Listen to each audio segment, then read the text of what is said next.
ও ইমাম শাফি শুরু আমার দরবারের ভিতরে কত সুন্দরী যুবতী, কত যুবতী বেনারসি শাড়ি পরে আমার রাজ দরবারে আগমন করেছে। আমি তার সৌন্দর্য দেখে একদম পাগল পারা হয়ে গেলাম। মনে মনে মনে মনে শয়তানে ধোঁকা দিল, আইরে যুবতী কন্যাটাকে যদি আন্দর মহলের ভিতরে পাই দাও, আমার মনের আশাটা পুরা করতে পারতাম। ও ইমাম শাফি শুরু ওই যুবতী আমার আন্দর মহলের ভিতরে আমি পাইয়াও গেলাম। আমার চতুর্দিকে দরজা জানালা বন্ধ, আল্লাহ ছাড়া কেউ আমার সামনে নাই। এখন যদি জিনা করতে পারি, যা ইচ্ছা তা করতে পারবো। তামাম দেশের আরবের রাজত্ব আমার হাতের মুঠের ভিতরে। কেউ আমার উপর ফাঁসি চালাইতে পারবে না, আমার উপর শাসন চালাইতে পারবে না, আমার উপর হুকুম চালাইতে পারবে না। আমি যা ইচ্ছা তাই করতে পারি। ও ইমাম শাফি শুরু আন্দর মুখলের ভিতরে ওই সুন্দর যুবতীর গায়ে কাজ করার জন্য, হাত লাগানোর জন্য যখন সামনে গেলাম, নবীজির একটা হাদিসের কথা আমার স্মরণ হয়ে গেছে। আল্লাহর নবী বলছেন, মেরাজের রাত্রির ভিতরে আল্লাহ জাহান্নামের তলদেশ আমি বিশ্ব নবীর চোখের সামনে উন্মোচন করে দিলেন। আল্লাহর নবী বলেন, জাহান্নামের তলদেশে আমি বিশ্ব নবী সাইয়্যিদুল কাউনাইন আমি দেখতে পেলাম উহুদ পাহাড়ের মতো বড় বড় ডেকসি দেখা যায়, ডেক দেখা যায়। এই ডেকসিগুলোর ভিতরে তেল জাতীয় পদার্থ জাহান্নামের আগুন দিয়ে গরম করা হয়েছে। এই গরম তেল টকবক টকবক করতেছে এবং একদল যুবতীদেরকে ন্যাংটা করে ছেড়ে দেওয়া হয়, আর একদল সুন্দর সুন্দর যুবকদেরকে ন্যাংটা করে এই গরম তেলের মধ্যে ছেড়ে দেওয়া হয় এবং তাদের চিৎকারে যেন আল্লাহর আরশ যেন কাইপা উঠেছে। আল্লাহর নবী ডাক দিয়ে বলেন, ও জাহান্নামের রক্ষক, এত কঠিন শাস্তি যুবক যুবতীদেরকে, এত সুন্দর যুবতী, এত সুন্দর যুবককে তোকে কঠিন শাস্তি কেন দেওয়া হয়? এই জাহান্নামের গরম তেলের ভিতরে এদেরকে কেন ল্যাংটা করে ছেড়ে দেওয়া হয়? এমনি জাহান্নামের রক্ষক ফেরেশতা বলেন, আল্লাহ নবী গো, ইয়া রাসূলুল্লাহ, ইয়া হাবিবাল্লাহ, এরা আপনার উম্মতের মধ্যে এমন আসামি, আপনার উম্মতের ভিতরে ওই সমস্ত যুবক যারা নাকি নিজের স্ত্রী ব্যতীত চাচাতো বোন, মামাতো বোন, ফুফাতো বোন, কলেজ বান্ধবীর সঙ্গে পরকীয়ায় লিপ্ত হয়েছে এবং ওই সকল যুবতী নিজের স্বামীকে বিদেশে রাইগা, চাকরির মধ্যে রাইগা, নিজের খালাতো ভাই, চাচাতো ভাই, ফুফাতো ভাই, নিজের বন্ধুদের সঙ্গে দৈহিক মেলামেশা করেছে, পরকীয়া প্রেমের মধ্যে লিপ্ত হয়েছে। আল্লাহ নবী গো, আল্লাহ নবী গো, ওই সকল যুবক যুবতীদেরকে জাহান্নামের ভিতরে এই গরম তেলের মধ্যে ছেড়ে দেওয়া হয়। আল্লাহর নবী বলে, প্রতি মিনিটের ভিতরে 70,000 বার চামড়া জ্বলবে আর জোড়া লাগবে, একদিকে জ্বলে যাবে আরেকদিকে জোড়া লাগবে। এই গরম তেলের ভিতরে কঠিন শাস্তি দেওয়া হয়। বাদশা ডাক দিয়ে বলে, ও ইমাম শাফিঈ, ওই সুন্দরী যুবতীর সঙ্গে যখন আন্দর মহলের ভিতরে যখন জিনা করতে গেলাম, তখন জাহান্নামের সেই জাহান্নামের হাদিসের কথা যখন স্মরণ হয়ে গেল, জাহান্নামের শাস্তির কথা যখন স্মরণ হয়ে গেল, আমার চাহিদা এমনিতেই সব কিছু শেষ হয়ে যায়। আমি ওই সুন্দরী যুবতীর গায়ে আর হাত দিতে পারি নাই, আস্তে করে তার ঘর থেকে বাহির করে দিলাম। আমি আর জিনা করতে পারি নাই, জাহান্নামের কালো আগুনের ভয়ে আমি তার সঙ্গে জিনা করি নাই। ও বাবা শুনো, ওরে ইমাম শাফি শুরু এই ধরনের ঘটনা আমার রাজ দরবারের ভিতরে একবার নয়, দুইবার নয়, শত শতবার ঘটেছে। সুন্দর সুন্দর যুবতী আসে, আমি সুযোগ পাইলাম জিনা করার জন্য, কিন্তু জাহান্নামের কালো আগুনের ভয়ে আমি জিনা করতে পারি নাই। এমনি ইমাম শাফি ডাক দিয়ে বলে, ও মাননীয় বাদশা হারুন রশিদ, এবার আর কষ্ট দিতে চাই না, অবশ্যই এখন আপনার তালাকের ফতোয়া আমি দিয়ে দিব।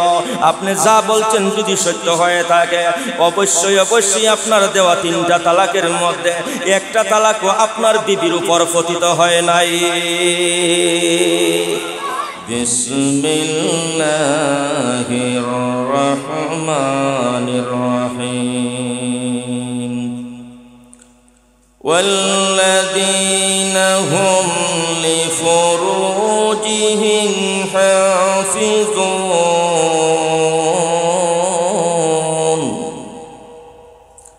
উলাইকা হুমুল ওয়ারিসুন।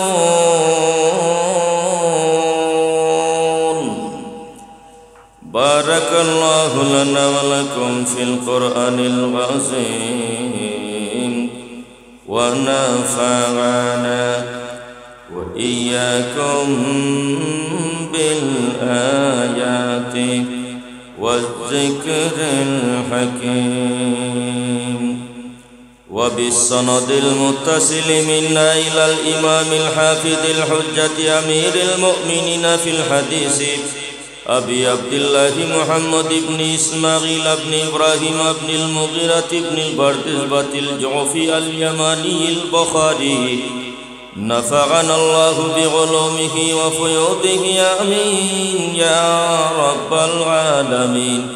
قال الإمام الموصوف حدثنا محمد بن بشار قال حدثنا يحيى عن عبيد الله عن خبيب بن عبد الرحمن عن حفص بن عاصم عن أبي هريرة رضي الله تعالى عنه قال قال النبي صلى الله عليه وسلم سبعة يظلهم الله في ظله يوم لا ظل إلا ظله إمام عادل وشاب نشأ في عبادة ربه ورجل قلبه معلق بالمساجد ورجلان تحابا في الله استمع عليه وتفرق عليه ورجل دعته امرأة ذات منصب وجمال فقال إني أخاف الله ورجل ذكر الله خاليا ففازت عيناه ورجل تصدق بيمينه فأخفاه حتى لا تعلم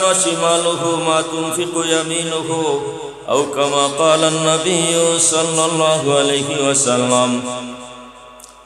اللهم صل على روح سيدنا محمد في الأرواح وعلى جسده في الأجساد وعلى قبره في القبور وعلى آله وأصحابه وسلم بلغ العلا.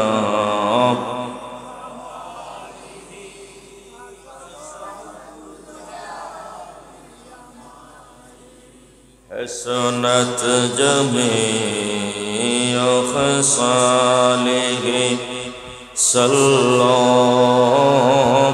عليه وآله در جملہ جہاں دیدم فیضان محمد را دیدم بغیر ذرہ سرمان محمد را بلغ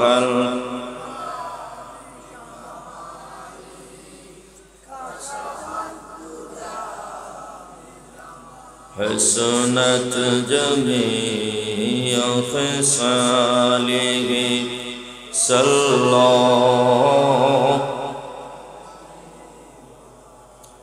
عرب دشتی مکہ نگارے آمینر جتائیگار خدار کرونا کوثر گئے جر سے بر بر بلغ العلا کشف الدجى بجماله حسنت جميع خصاله صلى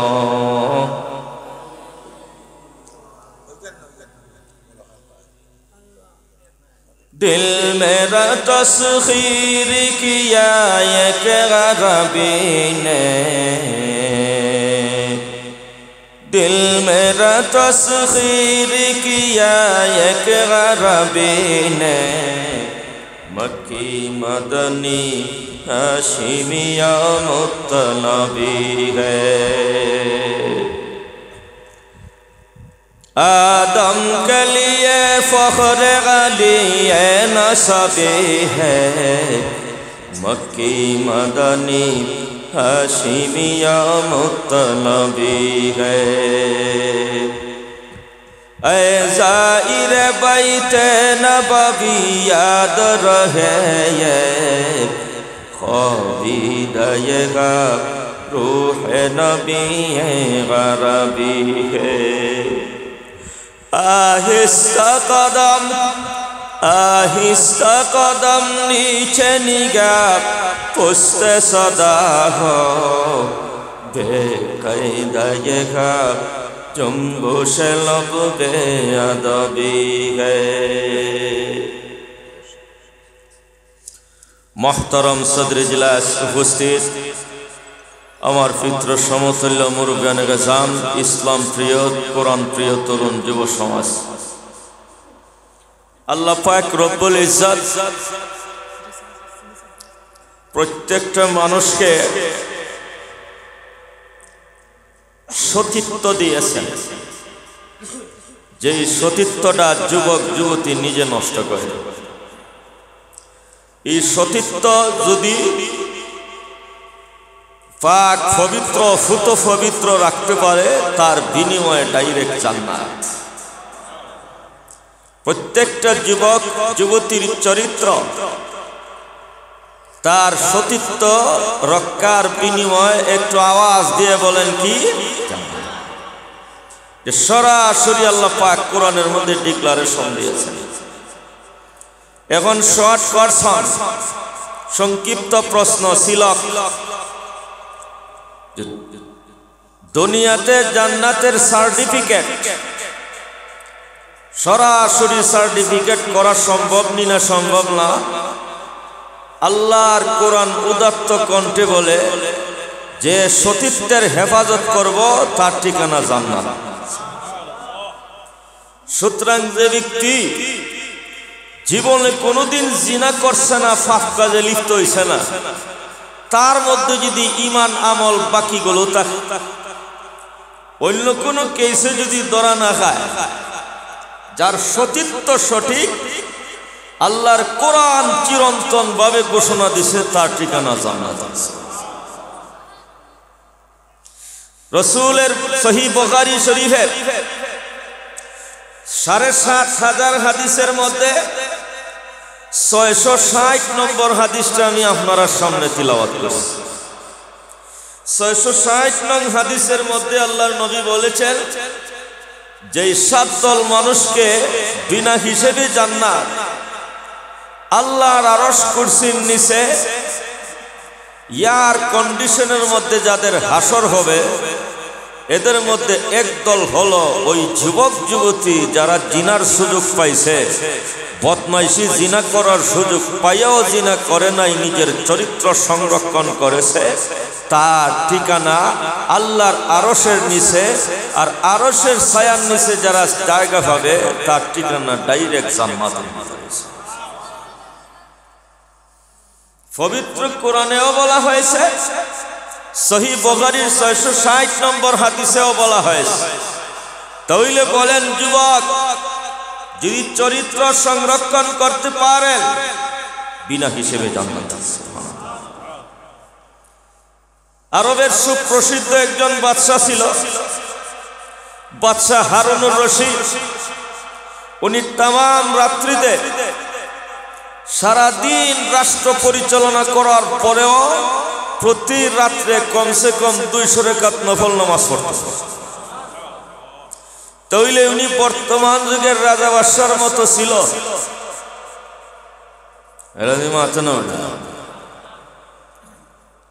বর্তমানে রাজা বাদশা যারা হয় তারা ২০০ রাকাত নফল নামাজ পড়বো দূরের কথা, ২ রাকাত ফরজ তো পড়ে না। আপনারা তো ফিটা মুখ দিয়ে বইরিলা, জোরে সোরে আওয়াজ দাও। তামাম জীবনও তো ২ রাকাত পড়ছে না, নামাজ তৈল পড়ে, আগে তো উজু গোসলই ঠিক নাই। বিভিন্ন জনসভার মধ্যে দেখা যায় পাশে মসজিদ হইলে বড় নেতা সিগারেট খেয়ে খেয়ে আস্তে আস্তে লেট্রিনে চলে যায়। স্যার নামাজ পড়বেন না, কয় শরীর ঠিক নাই। মাজুরি সেরকম ঠিক না? তাইলে বাদশাহ হারুন রশিদ শুধু ফরজ নামাজ না, নফল প্রতি রাত্রে 200 রাকাত পড়তো, এমনও বর্ণনা আছে। জীবনে কোনোদিন পাবলিকের মাল মাইরে খাইছেন। উনার স্ত্রী ছিল আরবের সেরা সুন্দরী। উনার স্ত্রীকে অত্যন্ত বেশি ভালোবাসত। স্বামী স্ত্রীর ভালোবাসা যত মধুর হবে, এতই চরিত্রের সংরক্ষণ হবে। আল্লাহ পাক বলেন, হুন্না লিবাসুল লাকুম ওয়া আনতুম লিবাসুল লাহুন।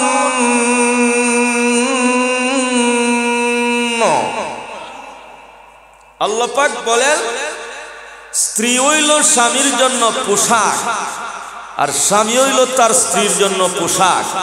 পোশাকে যেভাবে মানুষের মান সম্ভ্রম ঢাইকা রাখে, ঠিক তেমনি হবে স্বামীর ইজ্জতের সংরক্ষণ করে তার স্ত্রী, আর স্ত্রীর ইজ্জত সংরক্ষণ করে তার স্বামী।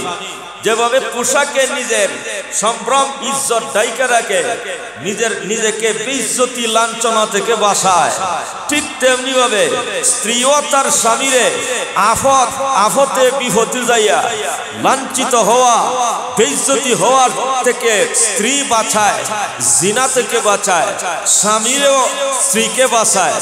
বিয়ার মাধ্যমে মানুষ জিনা থেকে বাঁচে, লাঞ্ছনা থেকে বাঁচে। পোশাকের মাধ্যমে যেমন লাঞ্ছনা থেকে বাঁচে। এই জন্য আল্লাহ কোরআনে বলেন, স্বামী হইল স্ত্রীর জন্য পোশাক, স্ত্রী হইল স্বামীর জন্য পোশাক। দেখবেন যে বেটায় বউরে অত্যন্ত বেশি ভালোবাসে, এ কোনোদিন ফুফাতো বইনের পিছনে ঘোরায় না, চাচাতো বইনের পিছনে ঘোরায় না। কথা কন ঠিক না বেঠে? যে বেটায় বউর দ্বারা খবর নাই 12 মাসে একবার, কেন বউর দ্বারা যাইব? তার তো বউর অভাব নাই। আসতে বলেন কেন? এই তাইলে প্রমাণ হইল, যারা বউর সাথে বেশি, স্ত্রীর সাথে ভালোবাসা বেশি, হে ওই সৎ। কিন্তু আপনার দেশে, আমরার দেশ যারা বউরে বেশি ভালোবাসে, আমরার দেশে তার উপরে একটা ফিসিদা বদনাম লাগানো আছে। বদনামটা আপনার সুনামগঞ্জের ভাষায় কি বলে জানি না, আমাদের হবিগঞ্জের ভাষায় কয় মাউগা। আর একটু দূরে শুনে খাও, ঠিক আসেনি না লাই? তাহলে দেখা যায় ভাষা একরকম। ওই বউ পাগল যে এরে কি কয়, কথা বলেন, আসেনি না নাই? রসুল বলেন জান্নাতি। সুবহানাল্লাহ, কেউ কয় না? তাহলে আমরার দেশের বিচিনতে কয় এরা ঘোষণা জামাই বউ একবারে কৈতরের জোড়া, একবারে ছাড়া আগলা থাকতে পারে না। আর বাজারে গেলে কয় দরু এর কথা মাতিস না, এটা বউর কুড়ি ছাড়ে না, এটা মাউগা। কথা কন ঠিক না? আর আল্লাহ কোরআনে ইশারা দিয়ে বলছেন, নবীজি স্পষ্ট ভাষায় বলছেন, স্বামী স্ত্রীর ভালোবাসা যার বেশি, এ হইছে জান্নাতি। তার কারণ হইল তার জীবনে জিনার অপবাদ লাগতো না। আর যে বেটা বউ তুই এই দিকে যায়, কারণ মতলব খারাপ। বলেন ঠিক না বেঠি? ঠিক তেমনি ভাবে একজন মাউগা ওই বাদশাহ হারুন রশিদ, যেহেতু বউ পাগল, তাইলে কি জিনা করব? আরেকটু কথা হইল, বউর সাথে স্বামী স্ত্রীর যত ভালোবাসা ওই থাকুক না কেন, মাঝে মাঝে টুসটাক্কর লাগেনি না লাগে না? যারা কয় লাগে না, এর কন্যা শেষ করা যায় না। সকালে 18 বার, বিকালে 14 বার, তো কেমনে কিতাব ঠিক না? তো বউর সাথে ঝগড়া হয়নি না? হয় না? বাদশারও একদিন ঝগড়া লাগছে। আর নারীদের চরিত্র সম্পর্কে সহিহ বুখারী শরীফের একেবারে শুরু দিয়া 12 নম্বর পৃষ্ঠার মধ্যে একটা হাদিস আছে। এক হাদিসের অংশে আল্লাহ রাসূল ইরশাদ ফরমান, ওয়ালাও আহসানতা ইলা ইহদাহুন্না দাহরা সুম্মা রাআত মিনকা শাইয়ান তাকরাহুহু লাকালাত মা রাআইতু মিনকা শাইআন খায়রান কাত্ত। নবীজি বলেন যে মেয়েদের একটা চরিত্র হলো, স্বামী যদি 1 যুগ 12 বছর পর্যন্ত দামি দামি ব্লাউজ, দামি দামি পেটিকোট, দামি দামি শাড়ি, দামি দামি নাস্তা, দামি দামি গোশত মাছ খাওয়ায়, 1 যুগ 12 বছর পর্যন্ত সেবা যত্ন করে, আর একদিন যদি ঈদ মার্কেটে বলাও রাত মিনকা শাইআন শাররান খায়রান লাকালাত রাআইতু মিনকা খায়রান কাত্ত, যদি একবার দেখে একটা জিনিস তার পছন্দ হইছে না, তোমার জীবনে এই বাড়িতে জীবন শান্তি পাইছি না। আসতে কইছে আওয়াজ বাইরে যাইতো না, মসজিদের ভিতরে আছে, আওয়াজ শুনলে যে ঘরের দরজা খুলতো না এই সম্ভাবনা নাই, সব আমরা ঘরের ভিতরে আছি। জুড়ে কও, মেয়েদেরই চরিত্র আসেনি না নাই? রসুলের কথা ঠিকই আছে, কথা কই না? 1 যুগ 12 বছর দামি দামি কাপড় দিলে ঈদের মধ্যে যদি একটু উল্টা পাল্টা হয়ে এই বাড়িতে জীবন শান্তি পেয়েছিল। সঠিক তো? বাদশার বউ পেয়েছে, বাদশা সাহেব আপনার বাড়িতে জীবন শান্তি পেয়েছে। বাদশার ঘরে যদি শান্তি না পায় তো কোন মাউকের বাড়িতে গিয়ে শান্তি পাবে? জোরে সোরে কোন ঠিক না? বাদশায় ওই কতই করছে, আমি যদি তোরে শান্তি দিতে পারি না তুই শান্তি পাইবে কোন জায়গায়? এমনি তার স্ত্রী রাগান্বিত হইয়া বলতেছে, বাদশা আমার মনে হয় আপনি জান্নাতি না, আপনি নিশ্চয় আপনার স্বভাব চরিত্র বলতেছে মনে হয় আপনি জাহান্নামী, আপনি জাহান্নামী। যখন স্ত্রী বলছে, বাদশা কয় ঠিক আছে, তুমি যাইবা জান্নাত আর আমি যাইব জাহান্নাম, তাইলে পরকালে গিয়া জান্নাত তুমি আমারে পাইবা না, তো দুনিয়া থেকে দুই রাস্তায় যাওয়ার দরকার। যদি আমি জাহান্নামী হই তাইলে তোমার 3 তালাক। কয় তালাক? জাহান্নামী কথা কন, জাহান্নামী না হইলে যদি জান্নাতি হয়, সুনামগঞ্জের মানুষ যদি ফেস ফাস জানা ঘটনা ঘটনা, জাহান্নামী হইলে কয় তালাক? যদি জান্নাতি হয়, কথা কইতা না আপনারা? না এইটা না কইলে তো কথা বুঝতা না। জাহান্নামী হইলে বেটা বউরে কইছি, তুই যদি আমার অনুমতি ছাড়া মার্কেটে যাস তাইলে তোর 3 তালাক, যদি না যায় না গেলে তালাক দিব।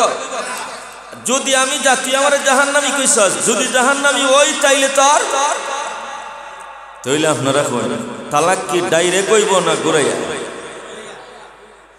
কিন্তু বেটি তো আর এই কথা উঠছে না। তালাক যখন শুনছে আন্দর মহলে গিয়া কাপড় তুলিয়া পরের দিন যাইতো, আমার তো জীবন শেষ। বাদশাহ এক আন্দর মহলে কান্দে, রানীও আর এক মহলের মধ্যে কান্দতেছে। পরের দিন সকালবেলায় বাদশাহ হারুন রশিদ সমস্ত আলিম ওলামাদেরকে রাজদরবারে ডাকছে। সম্মানিত ওলামাগণ, বিগত রাত্রে আমার জীবনের সবচেয়ে সেনসিটিভ অ্যাক্সিডেন্ট হয়ে গেছে। আমার স্ত্রী আমাকে বলছে জাহান্নামী, আমিও বলছি যদি আমি জাহান্নামী হই তাইলে তোমার 3 তালাক। এখন আপনারা ফতোয়া দেন, তালাক কয়টা হইছে আর কয়টা রইছে? একজন আলিমে কয়, অগ মাননীয় বাদশাহ শুনুন, আপনি বলেছেন যদি আপনি জাহান্নামী হন তাইলে আপনার স্ত্রীর 3 তালাক। অগ মাননীয় বাদশাহ শোনেন, আপনি জান্নাতি নাকি জাহান্নামী এটা তো আল্লাহ ছাড়া কেউ বলতে পারবে না। এই জগতের কেউ কোনো নবী রাসূল কেউ বলতে পারবে না, এমন কোনো ওলি আউলিয়া আলিম ওলামা কেউ বলতে পারবে না। কে জান্নাতি কে বা জাহান্নামী এই জগতের কোনো আলিম ওলামা সিদ্ধান্ত দিতে পারবে না, এটা আল্লাহ ছাড়া কেউ বলতে পারবে না। অতএব এই ফতোয়া এই জগতের কোনো আলিম ওলামা দিতে পারবে না। আরেকজন আলিম ডাক দিয়ে বলে, ওগো মাননীয় বাদশাহ, আমি কিন্তু নবীজির সহিহ বুখারী শরীফের হাদিসের মাধ্যমে আপনার ফতোয়া দিতে পারব। ঠিক আছে, আপনি ফতোয়াটা দেন। এবার দাঁড়িয়ে বলে, কালান নবী সাল্লাল্লাহু আলাইহি ওয়াসাল্লাম, আলা ইন্না খিয়ারাকুম খিয়ারুকুম আজওয়াজা, আও কামা কালান নবী সাল্লাল্লাহু আলাইহি ওয়াসাল্লাম। ও মাননীয় বাদশাহ শুনুন, আল্লাহ নবী সহিহ বুখারী শরীফের হাদিসের মধ্যে ইরশাদ ফরমায়াছেন যে আল্লাহর নবী বলেন, বলেন যেই ব্যক্তি নিজের স্ত্রীর কাছে ভালো হবে আল্লাহর কাছেও ভালো বলে সাব্যস্ত হবে, আর যদি নিজের স্ত্রীর কাছে মন্দ বলে সাব্যস্ত হয়ে যায় তাইলে আল্লাহর আদালতেও মন্দ বলে খারাপ বলে সাব্যস্ত হবে গো। অতএব আপনার স্ত্রী যেহেতু আপনাকে জাহান্নামী বলে দিয়েছে, আমার নবী বলছেন নিজের স্ত্রী যদি মন্দ বলে আল্লাহর কাছেও মন্দ হবে। আপনার স্ত্রী তো আপনাকে মন্দের সার্টিফিকেট দিয়ে দিয়েছে, আপনাকে জাহান্নামী বলে দিয়েছে।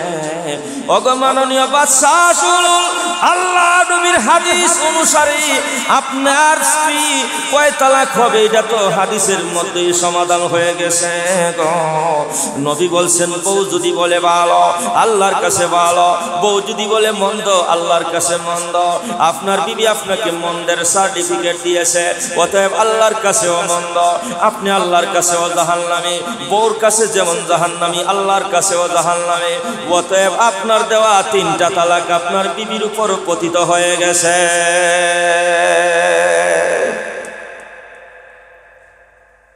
ঠিক আছে, তালাক যখন হয়ে গেছি কোনো দুঃখ নাই। এক রাত্রে আমি যে তোর রাজা 18টা বিয়া করতাম পারবো,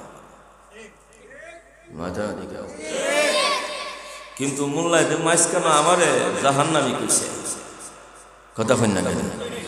তাহলে বোঝা গেল আগের আমি রাজা বাদশাহের সরাসরি জাহান্নামী কইতেও আলিমুল আমার বয়, কথা কই না গেলে। বর্তমানে তো কফিলউদ্দিন সরকার সালিহি হাসিনার তো জান্নাতে টিকিট দিয়ে ওই ফেলেছে, শেখ হাসিনারে প্রধানমন্ত্রী কফিলউদ্দিন সরকার সালিহি সরকারের লালিত পালিত গোলাম আওয়াজ এ জান্নাতের সার্টিফিকেট দিলাইছে। কিন্তু কেন দিছে? জাহান্নামে যদি কইতো তাইলে তার সদ্যশিরি বাড়ির পুকুর যেত। এটা তো দিছে, এটা তো নিজের প্রমোশনের জন্য দিছে। জান্নাতের সার্টিফিকেট দিছে কফিলউদ্দিন সরকার সালিহি, কোন জান্নাতের সার্টিফিকেট দিছে এটা ইন্ডিয়ায় বিক্রি হয়, কথা হয় না কেন? এটা কোন জান্নাত যেটা ইন্ডিয়ায় পাওয়া যায়, যেমন ইন্ডিয়ার জান্নাতও বেরিয়ে গেছে। আগের আমলের রাজা বাদশার সামনে উচিত কথা আলিমে বলতে পারতো, এই যে জাহান্নামী বলে দিল, বাদশা মাথাটা নিচ দিকে দিয়ে দিছে, এই আলিমে আমারে জাহান্নামী বলছে। আর একজন আলিম দাঁড়াইয়ে বলতেছে বাদশা সাহেব এটা অল ইজ রং, এই ফতোয়াটা হয় না, এটা ভুল হইছে, সঠিক ফতোয়াটা আমি দিতে পারবো। ঠিক আছে আপনি দাঁড়ান, এটাই কয় ফারিকুম ফিল জান্নাতি ওয়া ফারিকুম ফিস সাগীর।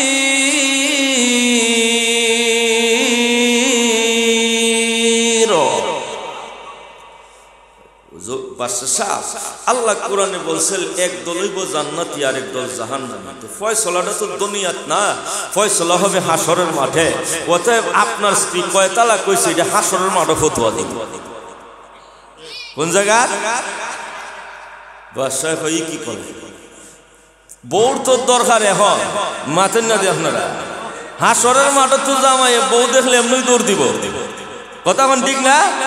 কোরআনও আসেনি না নাই? ইয়াউমা ইয়াফিরুল মারউ মিন আখিহি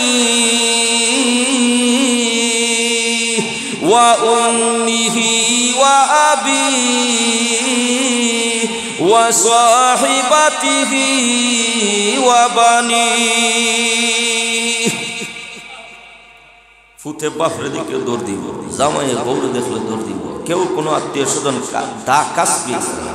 ও সম্মানিত আলেম, আপনি যে ফতোয়া দিচ্ছেন হাসরের মাঠে বউ তালাক হইবনি না হইতো না, এই সময় বউ জামাই কোনো চিহ্নতই থাকবে না। হাসরের মাঠে আমার ফতোয়ার দরকার নাই, বউর দরকার এখন দুনিয়াতে, হালাল হারামের বিধানও দুনিয়াতে। আপনি বলেন হাসরের মাঠে, অতএব এটা তো ই ফতোয়ারও দরকার নাই বলে শুনেন। এই জন্য গোল শূন্য ড্র, কোনো পক্ষই তালাক হইছে এটাও বলা যাবে না, তালাক হইছে না এটাও বলা যাবে না। অতএব এটা গোল শূন্য ড্র, খেলা ফাইনাল ড্র হইছে, এটা কোনো পক্ষ জয় নাই। তালাক হইছেও বলা যাবে না, হইছে নাও বলা যাবে না, কোনো সিদ্ধান্ত নাই। ঠিক এই ঠেলা ঠেলি যখন শুরু হয়েছে আলিমুল আমার মধ্যে, ওই সময় মাত্র 14 বছরের একটা নাবালিক ছেলে একেবারে পার্লামেন্টের পিছন থেকে নাবালিক একটা ছেলে হাত তুলে দেয়া কয়, ওগো মাননীয় বাদশাহ শুনেন, আমি আল্লাহর কোরআন থেকে একেবারে দলিল সহ বলতে পারবো আপনার বউ কয় তালাক হয়েছে। জুড়ে সুরে হুনাল্লাহ। সাদা দাড়িওয়ালা মুরব্বীরা নুরুল ইসলাম খান সাহেব, আমরা বানিয়াসুঙ্গের খান সাহেব, এরাও ফতোয়া দিতে পারে না। 14 বছরের ছেলে কয় আমি দিতাম পারবো, এটার মধ্যে কোনো মাহিত্য আসেনি না নাই? আমি পারবো। বাদশাহ কয় ঠিক আছে, পয়েন্ট পড়া, সামনে আসো। আলিমুল্লাহ আমারা বড় বড় মুরব্বীরা কই বেটা বিয়াদব করতে গেছস, আমরা যে ফতোয়া মারামারি করতেছি পারি না, নাবালিক ছেলে ফতোয়া দিব বাদশার বউ কয় তালাক হইছে। ঠিক আছে আসো, সামনে সামনে বসে বসে। ও মাননীয় বাদশাহ শুনুন, আপনি শুধুমাত্র প্রশ্ন জানেন, তার সিদ্ধান্ত জবাব দলিল সহ কোরআন থেকে বলতে পারবেন না। আমি প্রশ্নটাও জানি, আমি জবাবটাও জানি, সিদ্ধান্তটাও আল্লাহর কোরআন থেকে দলিল সহ বলতে পারবো। অগণনীয় অপমাননীয় বাদশাহ বলেন, আপনি বড় আলিম নাকি আমি বড় আলেম? বাদশাহ ডাকে, ও বাবা শুনো, আমি শুধু প্রশ্ন জানি, জবাব জানি না, সিদ্ধান্ত কোরআন থেকে জানি না, আমি দলিল কিছু বলতে পারবো না। তুমি যে আল্লাহর কোরআন থেকে দলিল সহ সমাধান দিতে পারবে রে, এই জন্য বলতেছি আল্লাহর কসম, অবশ্যই অবশ্যই তুমি আমার চাইতে বড় আলেম। এমনি ইমাম শাফিঈ ওই ছোট্ট 14 বছরের ছেলেটা ডাক দিয়ে কয়, ওগো মাননীয় বাদশাহ, তাইলে প্রমাণ হয়ে গেল এই মজলিসের মধ্যে 1 নম্বরের বিয়াদব আপনি। 1 নম্বরে বলে কি কস? বলে শুনেন, আপনি বলছেন আমি বড় আলেম, আপনি ছোট্ট বড় আলেমের নিচের মধ্যে বসাইয়া আপনি আমার সামনে চেয়ারের মধ্যে বসলেন, বড় আলেম নিচে আর আপনি উপরে বসলেন, এটাই তো বিয়াদবি। একটু জোরে সুরে খাও, ঠিক না ঠিক? বাদশাহ আপনি বিয়াদবি করতেছেন। বাদশাহ মাথাটা নিজ দিকে দিয়া কয়, বাপরে 12 বছর পর্যন্ত রাষ্ট্র চালাইলাম, কেউতে আমার মজলিসের মধ্যে কান ফাটলো না, এই ছেলেটা মজলিসের মধ্যে আমার বিয়াদব প্রমাণ করলো। বাবারে আমার বুঝই গেছে তোর পেটের ভিতরে মাল আছে। আল্লাহু আকবার। তোর সিনার ভিতরে কি আল কথা কও, সিনার ভিতরে কি আছে ইলে? এই ছেলেটার পরিচয় হইল ইমাম শাফিঈ। বলেন কি নাম? আরে সবাই কাও, মুহাম্মদ ইবনে ইদ্রিস। ইমাম শাফিঈ রহমতুল্লাহ আলাইহি মালিক সাহেবের ছাত্র। আল্লাহু আকবার খান। ইমাম মালিক রহমতুল্লাহি আলাইহি ওই যুগে লক্ষ লক্ষ হাদিসের হাফেজ, বড় আলিমের ছাত্র বড় আলেম হয়। উস্তাদ যদি যোগ্য হয়, ছাত্রটাও যোগ্য হয়। উস্তাদ যদি সুদ ডাকাত হয়, ছাত্রও সুদ ডাকাত হয়। উস্তাদ যদি বদমাশ হয়, ছাত্রও বদমাশ হয়। উস্তাদ যদি চাঁদাবাজ হয়, ছাত্র চাঁদাবাজ হয়। উস্তাদ যদি লুচ্চা হয়, ছাত্রও লুচ্চা হয়। বাংলাদেশের মধ্যে এত লুচ্চা সুদ ডাকাত কেন? বড় বড় 4-5 সবাই সুদ ডাকাতে পরিণত হয়েছে।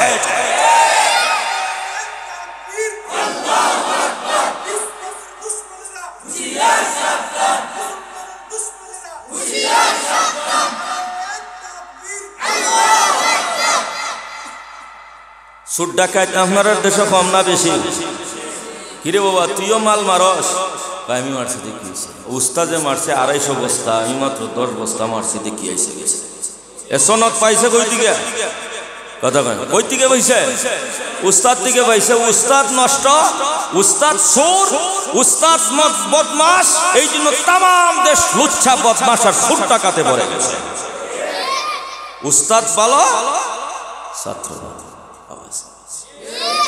উস্তাদ ভালো হইলে ছাত্র ভালো। ইমাম মালিক সাহেব লক্ষ লক্ষ হাদিসের হাফেজ, আল্লাহ রসুলের রওজায়ে আথরের সামনে বসে বসে আল্লাহ নবীর হাদিস পড়াইতেন। হাদিসের আওয়াজ রওজায়ে আথরের ভিতর থেকে আল্লাহ নবীজি সরাসরি হাদিসের আওয়াজ শুনতেন।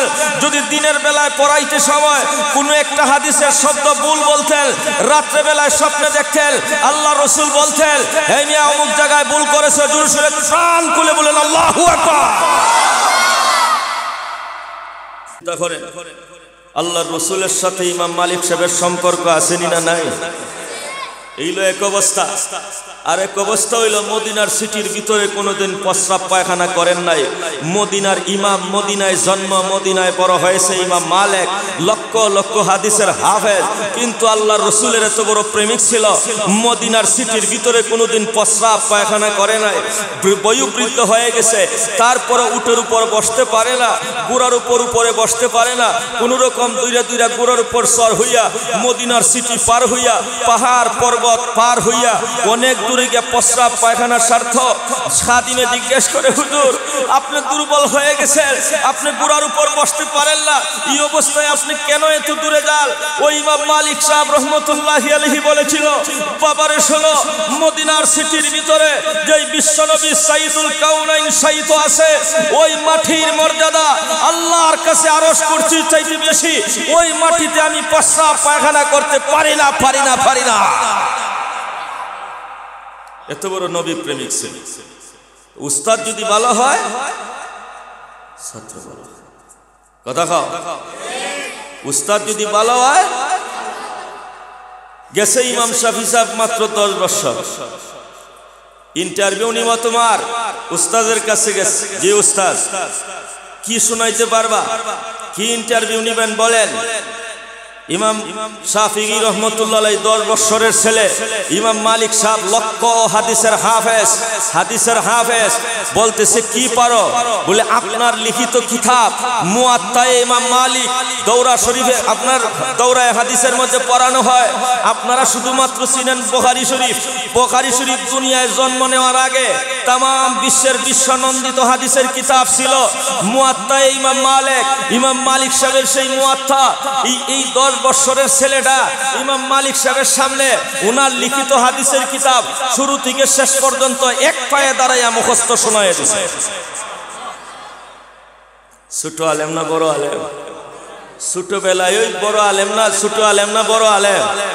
বেটার বয়স এখন 14, ওই 14 বছরের ছেলেটা ইমাম শাফি, তার পরিচয়। বাদশাহ কয়, বাবারে তোর ফেটো মাল আছে। কথা বলে গেছেন, আসো তুমি চেয়ারে বসো, আমি নিচে চলে যাই। বাদশাহ হারুন রশিদ নিচে চলে গেছে, ইমাম শাফি চেয়ারের মধ্যে বইসা এখন বাদশাহ কয়, বলো আমার স্ত্রী আমাকে বলছে আমি জাহান্নামী। আমি বলছি যদি আমি জাহান্নামী হই তাইলে তোমার 3 তালাক। ওই ইমাম শাফি ফতোয়া দাও, আমার স্ত্রী কয় তালাক হইছে? ইমাম শাফি সাহেব বলতেছে তালাকের ফতোয়া দিব পরে, আগে বলেন স্কুল জামালায় কলেজে পড়তে সময় কয়টা মেয়ের সাথে প্রেম করছেন, এটা আগে বলেন। বাদশাহ কয়, রে বাবা, এই কি পাগলামি, আমার স্ত্রী কয় তালাক হইছে, এটা তুই ফতোয়া দিবি? আমি কয়টা মেয়ের সাথে প্রেম করছি এটা তো তোমার জানার কোনো প্রয়োজন? এটা জানার কি প্রয়োজন? ইমাম শাফি সাহেব বলতেছে, বাবা আমার বয়স কম হইলে কি হইব, আমি বুঝে হইছি আরো বইছি। আল্লাহু আকবার। কেউ কয় এই কয়টা মেয়ের সাথে প্রেম করছেন এটা যদি বলেন না, এটার ভিতরে তালাক আটকে রয়েছে। তালাকের সিদ্ধান্ত দেওয়া কয়টার সাথে এটার কি মিল, কয়টা আমি বুঝি। এটা যদি আপনি বুঝতেন নিচে যাইতেন না, আর আমি উপরে। আল্লাহু আকবার। কোন অন্ত বাদশা টেকছে, ইমাম সাহেব হিসাব কয়, বাদশা সাহেব আপনি বুঝছেন না ঘটনা। ও মাননীয় বাদশা স্বরূপ, আপনার রাজ দরবারের ভিতরে কত সুন্দরী, কত যুবতী বেনারসি শাড়ি পরে আপনার রাজ দরবার আগমন করে গো। ওগো মাননীয় বাদশা শোনল, এই যুবকাল থেকে এই পর্যন্ত জীবনে কোনোদিন কোনো সুন্দরী যুবতী নারী দেখে আপনি একদম পাগল পারা হয়ে গেছেন। ও মাননীয় বাদশা, সুন্দরী যুবতী দেখে আপনি যখন পাগল পারা হয়ে গেলেন, আপনার মনের মধ্যে নদীর ঢেউ খেলতেছে, হায়রে সুন্দরী যুবতী কন্যা যদি আমার অন্দর মহলে পাইতাম, আমি একটাবার জিনা করে দাও, আমার মনের চাহিদাটা আমি পুরা করে দাও। ও মাননীয় বাদশাহ, ঘটনা সূত্রে ওই যুবতী সুন্দরী আপনার আন্দর মহলের ভিতরে চলে গেল, নিজে কোনো সাহায্যের জন্য অ্যাপ্লিকেশন করার জন্য আপনার রাজদরবার আগমন করেছে। ওই যুবতী সুন্দরী আপনার রাজমহলের ভিতরে আন্দর মহলের ভিতরে পাইলেন। ও মাননীয় বাদশাহ, আন্দর মহলের ভিতরে চতুর্দিকে দরজা জানালা সব কিছু বন্ধ রয়েছে। ও গো মাননীয় বাদশাহ, এখন যা ইচ্ছা তাই আপনি করতে পারেন গো। ঠিক এমত অবস্থায় আপনি যখন জিনা করার জন্য যুবতী কন্যার সামনে গেলেন, এখনই তার শরীরের মধ্যে হাত দিয়ে ধরে ফেলবে। ঠিক এই মুহূর্তে আল্লাহর তৈরি সেই জাহান্নামের কালো আগুনের ছবি আপনার চোখের সামনে ভেসে গেছে। জাহান্নামের শাস্তির কথা স্মরণ হয়ে গেছে। এই কারণে আপনি ওই নারীর সঙ্গে জিনা করতে পারেন নাই। জাহান্নামের আযাবের ভয়ে নারীর সঙ্গে জিনার ইচ্ছা বাদ দিয়া আপনি নিজের মনটাকে সংযত করেছেন, জিনা করতে পারেন নাই।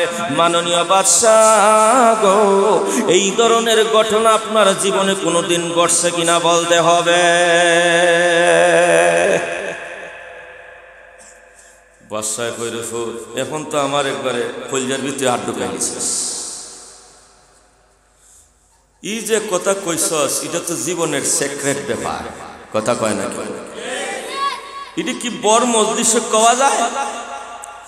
এমনি বাদশাহ মাথা নিজ দিকে দিয়া জর জর করে চোখ দিয়ে পানি ফেলাইছে, আর চতুর্দিকে মানুষে কয় হো ধরা খাইছে। তামাম জীবন লুচ্চামি করছে, আর এখন বড় আলিমের সাফা কইরা এখন সাফাডিত পড়ছে। এখন বাদশাহ কান্দে, মনে হয় বাদশাহ লুচ্চা না। বাদশাহ হারুন রশিদ লুচ্চা ছিল না, উনি ফুত পবিত্র ছিল। নিজের স্ত্রী সারা জীবনে কোনোদিন জিনা করে নাই, সুন্দরী নারী আন্দর মহলে পাইয়া জিনা করে নাই। এর পরে ও কান্দে কেন? তার একটা কারণ হইল, মানুষের গোপন আমল যদি গোপন থাকে সওয়াব 100 পাওয়া যায়, আর মানুষের কাছে যদি গল্প করে তখন তার সওয়াবটা কমে যায়। বাদশাহ চিন্তা করতেছে, আমার নিজের সতীত্ব, এটা আমার ডাক না দেওয়া, এটা কেউ জানে না। আজকে যদি সবার সামনে বলি সওয়াব কমে যায়। এই চিন্তায় বাদশাহ হারুন রশিদ কান্দে। আর আমরার বর্তমান যুগের রাজা বাদশাহ আফারা যদি কোনোদিন বলে যদি আল্লাহর কোরআন লইয়া বয়, ক্যামেরা ১৪,০০০ ফিট করে দেখায়। আরো জোরে রাখা ঠিক না ঠিক? আগের রাজা একদল নিজের আমল মানুষের জানবো কইরা খান্দে, আর এখনের আফা কথা কয় না। জীবনে কোনোদিন যদি পশ্চিম দিকে সইদা দেয়, ক্যামেরা আগ থেকে ওই 18টা থাক করা মানুষে কইতো কত বড় রাবিয়া বসরি। মজুরি সেরকম ঠিক না? বাদশাহ হারুন রশিদ 5 মিনিট পরে কানতে কানতে মাথাটা তুলা দিছে। তুলাই দেয়া কয় রে ফুল, শোনো, হে সম্মানিত আমার দেশের জনগণ, আমার কান্দন দিকে মনে করতেছেন মনে হয় আমি জিনা করছি। নাউজুবিল্লাহ। ও ইমাম শাফিঈ, আমার দরবারের ভিতরে কত সুন্দরী যুবতী, কত যুবতী বেনারসি শাড়ি পরে আমার রাজ দরবারে আগমন করেছে। আমি তার সৌন্দর্য দেখে একদম পাগল পারা হয়ে গেলাম। মনে মনে শয়তানে ধোঁকা দিল, হায়রে যুবতী কন্যাটাকে যদি আন্দর মহলের ভিতরে পাই দাও, আমার মনের আশাটা পুরা করতে পারতাম। ও ইমাম শাফিঈ, ওই যুবতী আমার আন্দর মহলের ভিতরে আমি পাইয়াও গেলাম, আমার চতুর্দিকে দরজা জানালা বন্ধ, আল্লাহ ছাড়া কেউ আমার সামনে নাই। এখন যদি জিনা করতে পারি, যা ইচ্ছা তা করতে পারবো। তামাম দেশের আরবের রাজত্ব আমার হাতের মুঠের ভিতরে। কেউ আমার উপর ফাঁসি চালাইতে পারবে না, আমার উপর শাসন চালাইতে পারবে না, আমার উপর হুকুম চালাইতে পারবে না। আমি যা ইচ্ছা তাই করতে পারি। ও ইমাম শাফিঈ, আন্দর মহলের ভিতরে ওই সুন্দর যুবতীর গায়ে কাজ করার জন্য, হাত লাগানোর জন্য যখন সামনে গেলাম, নবীজির একটা হাদিসের কথা আমার স্মরণ হয়ে গেছে। আল্লাহর নবী বলছেন মেরাজের রাত্রির ভিতরে আল্লাহ জাহান্নামের তলদেশ আমি বিশ্ব নবীর চোখের সামনে উন্মোচন করে দিলেন। আল্লাহর নবী বলেন জাহান্নামের তলদেশে আমি বিশ্ব নবী সাইয়্যিদুল কাউনাইন আমি দেখতে পেলাম উহুদ পাহাড়ের মতো বড় বড় ডেকসি দেখা যায়, ডেক দেখা যায়। এই ডেকসিগুলোর ভিতরে তেল জাতীয় পদার্থ জাহান্নামের আগুন দিয়ে গরম করা হয়েছে। এই গরম তেল টকবক টকবক করতেছে এবং একদল যুবতীদেরকে ন্যাংটা করে ছেড়ে দেওয়া হয়, আর একদল সুন্দর সুন্দর যুবকদেরকে ন্যাংটা করে এই গরম তেলের মধ্যে ছেড়ে দেওয়া হয় এবং তাদের চিৎকারে যেন আল্লাহর আরশ যেন কাইপা উঠেছে। আল্লাহর নবী ডাক দিয়ে বলেন ও জাহান্নামের রক্ষক, এত কঠিন শাস্তি যুবক যুবতীদেরকে, এত সুন্দর যুবতী এত সুন্দর যুবককে তোকে কঠিন শাস্তি কেন দেওয়া হয়? এই জাহান্নামের গরম তেলের ভিতরে এদেরকে কেন ল্যাংটা করে ছেড়ে দেওয়া হয়?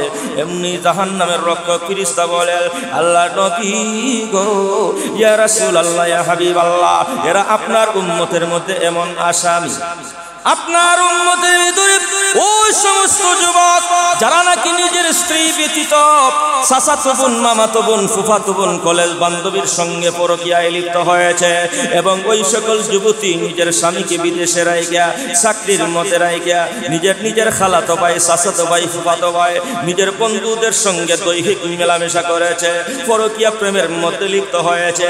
আল্লাহ নবী গো, আল্লাহ নবী গো, ওই সকল যুবক যুবতীদেরকে জাহান্নামের ভিতরে এই গরম তেলের মধ্যে ছেড়ে দেওয়া হয়। আল্লাহর নবী বলে প্রতি মিনিটের ভিতরে 70,000 বার চামড়া জ্বলবে আর জোড়া লাগবে, একদিকে জ্বলে যাবে আরেকদিকে জোড়া লাগবে। এই গরম তেলের ভিতরে কঠিন শাস্তি দেওয়া হয়। বাদশা ডাক দিয়ে বলে ও ইমাম শাফিঈ, ওই সুন্দরী যুবতীর সঙ্গে যখন আন্দরমহলের ভিতরে যখন জিনা করতে গেল, তখন জাহান্নামের সেই জাহান্নামের হাদিসের কথা যখন স্মরণ হয়ে গেল, জাহান্নামের শাস্তির কথা যখন স্মরণ হয়ে গেল, আমার চাহিদা এমনিতেই সব কিছু শেষ হয়ে যায়। আমি ওই সুন্দরী যুবতীর গায়ে আর হাত দিতে পারি নাই, আস্তে করে তার ঘর থেকে বাহির করে দিলাম। আমি আর জিনা করতে পারি নাই, জাহান্নামের কালো আগুনের ভয়ে আমি তার সঙ্গে জিনা করি নাই। ও বাবা শুনো, ওরে ইমাম শাফিঈ শুনো, এই ধরনের ঘটনা আমার রাজ দরবারের ভিতরে একবার নয়, দুইবার নয়, শত শতবার ঘটেছে।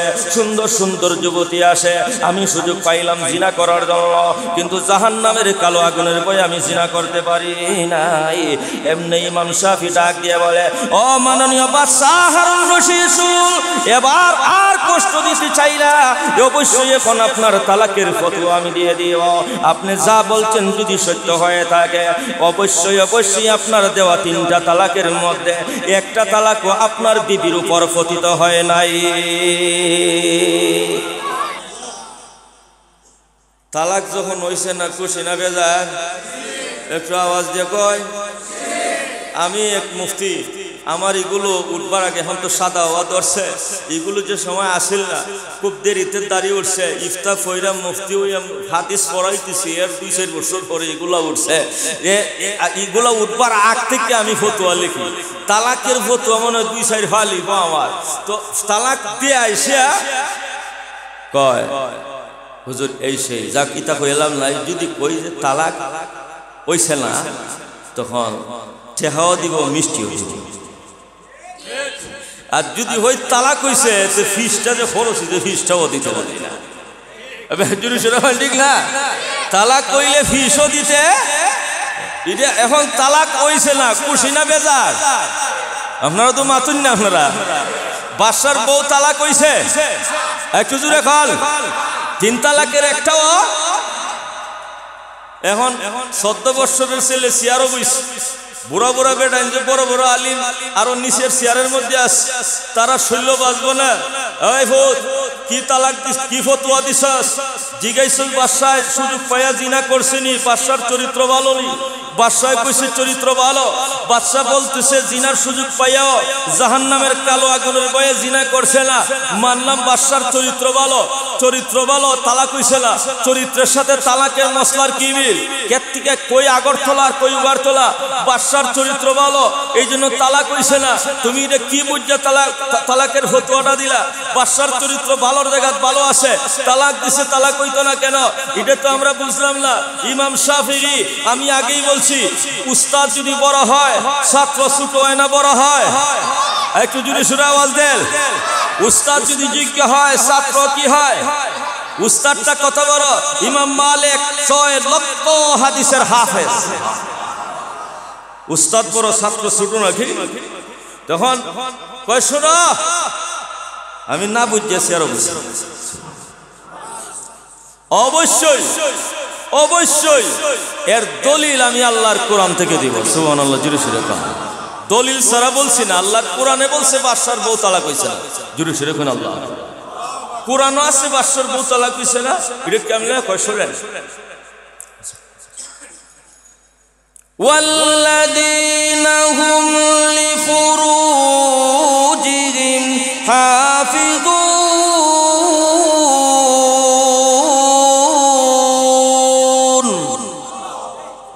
চেতনাই আপনারা বক্তারে সেত তুলতে হইলে আপনারাও তো সেত থাকতা। জুরি সরে হন ঠিক না ঠিক? মুখে জামাই জামাই নতুন জামাই যে মুখ আপনার রোমাল যাবো বই থাকলে হইতো না। জুরি সরে হন ঠিক না? উলাইকা হুমুল ওয়ারিসুন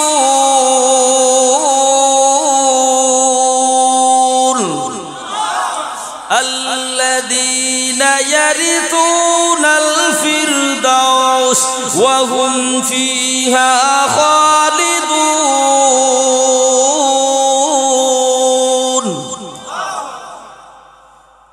ইমাম শাফি বলে, আল্লাহ পাক কোরআনে বলছেন, যেই সমস্ত যুবক এবং যুবতী, যেই সমস্ত মানুষ নিজের লজ্জাস্থানের হেফাজত করে। লজ্জাস্থানের হেফাজত মানে নিজের বউ ছাড়া অন্য জায়গায় কোনোদিন নিজের লজ্জাস্থান আফতে বিপদে ব্যবহার করে নাই, এবং এই রকম স্ত্রী ও কন্যাও যদি থাকে নিজের স্বামী ছাড়া জীবনে কোনোদিন পরপুরুষের সংস্পর্শে যায় নাই, আল্লাহ বলেছেন তারা হইছে জান্নাতের ওয়ারিস। এরা কে ওয়ারিস? আগের আমার শুরুর কথার সাথে মিল দেন। আমি শুরুই করছি কথা দিয়া, আল্লাহ যুবক যুবতীর শরীরের মধ্যে একটা সতীত্ব দিছে, এর বিনিময় হলো জান্নাতের সার্টিফিকেট, জান্নাতের ঠিকা। যে কোনো কোম্পানির লগো আসেনি না নাই? বিভিন্ন কোম্পানির বিভিন্ন ট্রেডমার্ক আছে। জান্নাতের ট্রেডমার্ক লগো হইল যুবক যুবতীর চরিত্র। আরে জোরে শুনে কমে আছে। কোন আপত্তি বিপদে চলছিস যুবক? হে যুবতী, আসতেছে 14ই ফেব্রুয়ারি বিশ্ব বেশ্যা দিবস। বিশ্ব ভালোবাসা দিবসের নামে বেশ্যা দিবস। লক্ষ লক্ষ কোটি কোটি যুবতী মুসলমান, সরল মনা মুসলমান যুবক যুবতীদের চরিত্র হনন করার জন্য বেঈমান নাস্তিকদের খপ্পরে পড়ে বিশ্ব ভালোবাসা দিবসে নিজের চরিত্রকে জলাঞ্জলি দিচ্ছ, নিজের সতীত্বকে ধ্বংস করে দিচ্ছ। যেই সতীত্ব হলো সরাসরি জান্নাতের লগে এবং ট্রেডমার্ক। কিসের ট্রেডমার্ক? এখন ইমাম শাফি রাহমাতুল্লাহ কয় 2 নম্বর দলিল। কেউ আপনার কষ্ট হইতেছে?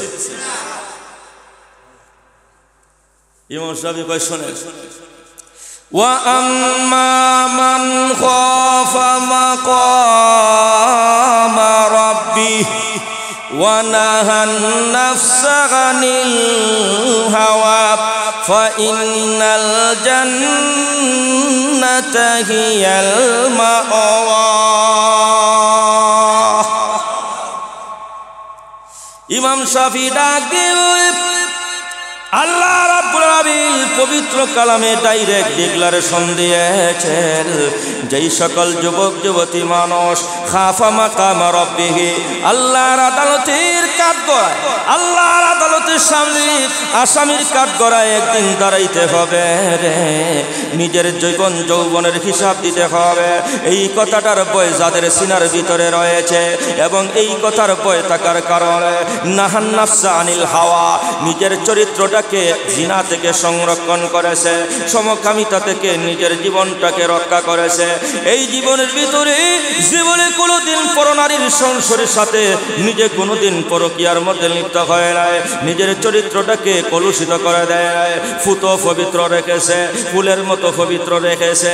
আল্লাহ রাব্বুল আলামিন ডাইরেক্ট তার চরিত্রের সঙ্গে ডিক্লারেশন দিয়েছে, ফা ইন্নাল জান্নাতা হিয়াল মাওয়া। আল্লাহ রাব্বুল আলামিন বলেন, ওই যুবক ওই যুবতীর জন্য আমি ডাইরেক্ট জান্নাতে তার ঠিকানা তৈরি করে রেখে দিয়েছি।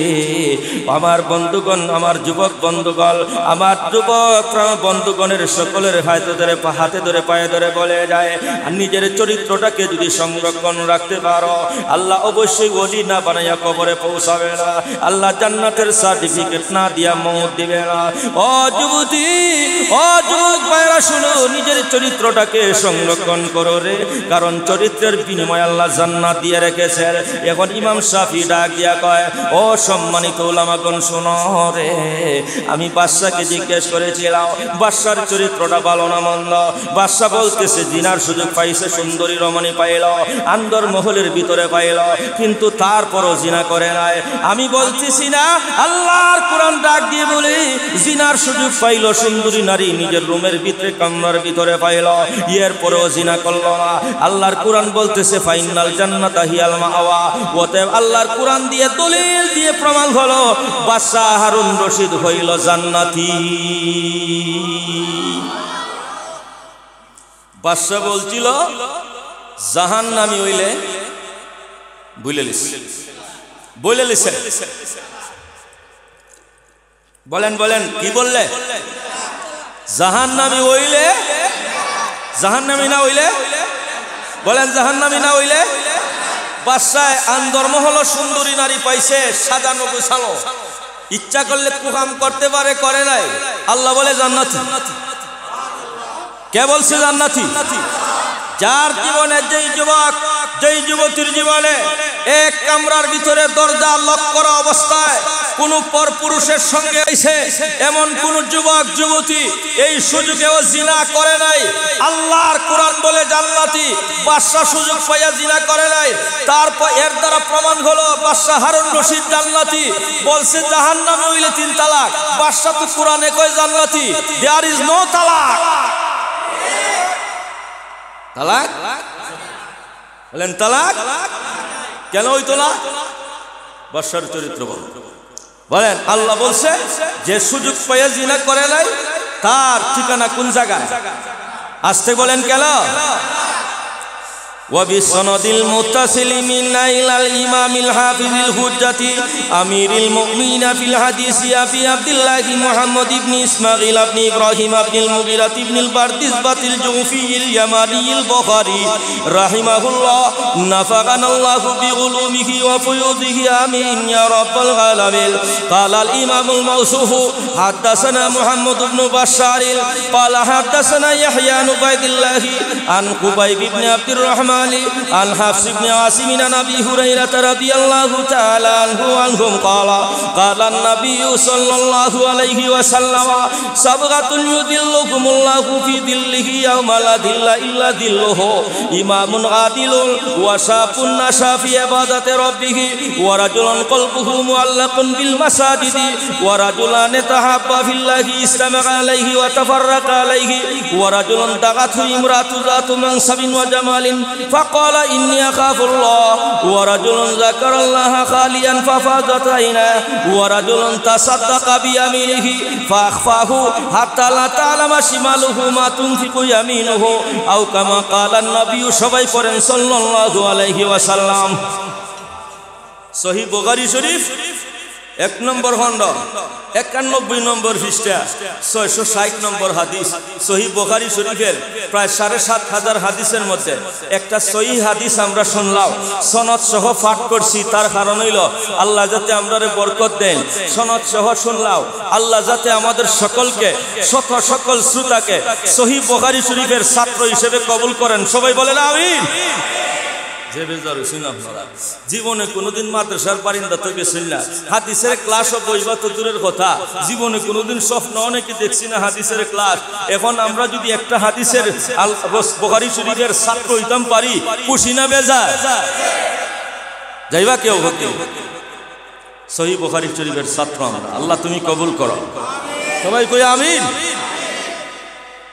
660 নং হাদিসে আল্লাহ রাসূল বলে, ওরে আমার আদরের সাহাবীগণ, সাত দল মানুষ ওই হাসরের ময়দানে যেদিন আল্লাহর আরশের ছায়া ব্যতীত, আল্লাহর আরশের ছায়া ব্যতীত, আল্লাহর রহমতের ছায়া ছাড়া আর কোনো ছায়া থাকবে না। এয়ার কন্ডিশন আল্লাহর আরশের ছায়ার নিচে থাকবে। আর তামাম হাসরের ময়দানে সমস্ত মানুষ নিজের ঘামের মধ্যে সাঁতরাইতে থাকবে। আল্লাহু আকবার। খাও। আল্লাহ নবী বলে, লা দিল্লা ইল্লা দিল্লাহু, আল্লাহর আরশের ছায়া, আল্লাহর রহমতের ছায়া ব্যতীত আর কোনো ছায়া থাকবে না গো। ওই দিন আল্লাহ পাক রব্বুল আলামিন সাত দল মানুষকে আল্লাহর আরশের ছায়ার নিচে জায়গা করে দিবেন। এই সাত দল আলোচনা করার সময় নয়, এটা আমার প্রসঙ্গ নয়। আল্লাহর নবী সাত দলের মধ্যে 5 নম্বর দলটার কথা বলেছেন, রাজুলুন তাকাতু ইমরাতু যাতু মানসাবিন ওয়া জামালিন ফাকালা ইন্নী আখাফুল্লাহ। আল্লাহ নবী ওই যুবক যাকে কোনো যুবতী সুন্দরী উচ্চ বংশের মেয়ে গো, অতি সুন্দরী মহিলা, অতি উচ্চ বংশের মহিলা একজন যুবককে ডাক দিয়ে বলে, আমি তোমাকে ভালোবাসি, আমি আমার সঙ্গে তুমি পরকীয়া প্রেমে লিপ্ত হয়ে যাও। এইভাবে ছেলেটাকে বারবার ফুসলাইতেছে। যতবার তার কাছে যায়, যতবার তার মন চাহিদা পুরা করার জন্য ফুসলায়, ওই যুবক বলতেছে ইন্নী আখাফুল্লাহ। আল্লাহর নবী বলেন, ওই যুবক, যেই যুবক সুন্দরী নারী, সুন্দরী যুবতীর প্রেমের প্রস্তাবে এই জবাবটা দিতে পারবে, ইন্নী আখাফুল্লাহ, আমি আল্লাহর আযাবকে ভয় করে, আমি আমার আল্লাহকে ভয় করে। আল্লাহর নবী বলেন, ওই যুবকটা আরশের ছায়ার নিচে জায়গা পাবে।